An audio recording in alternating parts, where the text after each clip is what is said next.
Okay, hi everyone. In this session, I'm going to explain on the characteristic Xray, which is different from the Bremsstrahlung Xray. So firstly, what you need to know that the characteristic Xray is interaction between the projectile electron from filament with the innermost of orbital electron. So this is an atom of tungsten where the innermost orbital electron is K shell. If you look at here, we have K, L, M, and O, P, Q shell, and the K shell is the innermost one, and it has the highest binding energy, 69.5 keV, followed by L shell, 12.5 keV, and M shell is 2.5 keV. Okay, so this characteristic X-ray mostly happens by interaction of projectile electron with the innermost orbital electron, which is the K shells. So, using the same example, 70 keV, the projectile electron with the energy 70 keV is bombarded towards the anode and producing the electron. Bear in mind, in order to produce the X-ray from the characteristic X-ray, the energy from the electron, the energy from the projectile electron, should be greater than 69.5 keV. Must be greater than K shell binding energy. Why? Because this is from tungsten energy. If we use another anode materials like molybdenum, the K shell energy is about around 34 keV. So for this molybdenum atom, the projectile electron energy must be greater than 34 keV. Then the characteristic X-ray can be produced. Okay, so in our case, I am using tungsten atom as the example.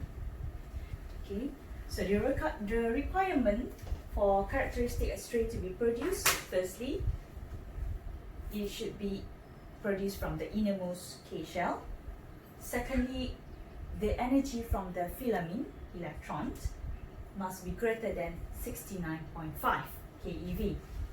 Okay, how the characteristic X-ray is produced? Firstly, the projectile electron coming from filament bombarded towards the target atoms, and then it interacts with the innermost electron, let's say K shell. It will transfer its energy, 70 keV, it transfer to this electron, K shell, and this electron grabs the energy or absorbs the energy. After it absorbed, it was leaving the atoms or ejected out, which is known as photoelectron, and leaving a vacancy or a hole in the shell.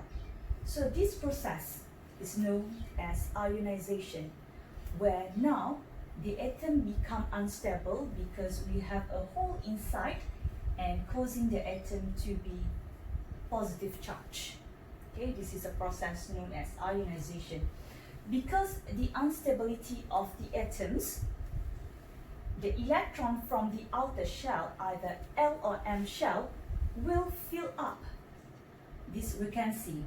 So let's say I'm taking L electron shell, so this electron will jump into the vacancy and fill up this hole, now leaving a hole or vacancy in L shell. So the process is continuous until there is no hole inside the atoms and the atoms become stable.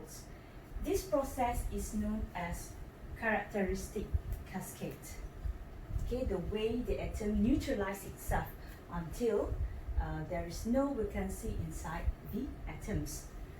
So during the fill-up process from L to K, M to L, X-ray was produced simultaneously. Okay, from L to K, produce one X-ray.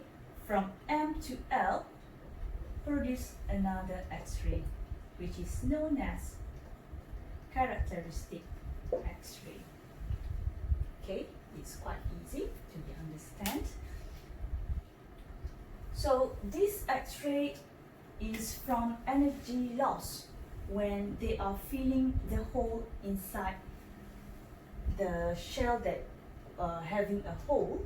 So characteristic X-ray is equals to energy loss.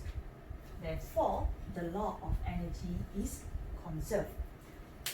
Now, looking at the spectrum of energy, which I already explained previously in the Bremsstrahlung, this is the Bremsstrahlung energy spectrum from 0 to the maximum energy, let's say 70. Whereby, for characteristic X-ray, it is denoted as a line spectra, okay, only characterized by certain level of energy. So first spectra or first line here is from L to K shell. From L to K shell, we have energy around 57, and from M to K shell, this M to K shell, we have 67. How to get this number? L to K shell, we have K shell energy 69.5, L 12.5.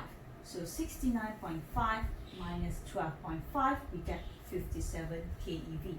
It is the difference between two binding energy.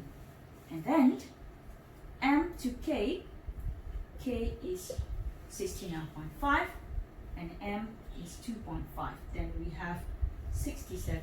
So the transition from M to K shell, we are going to have higher energy X-ray.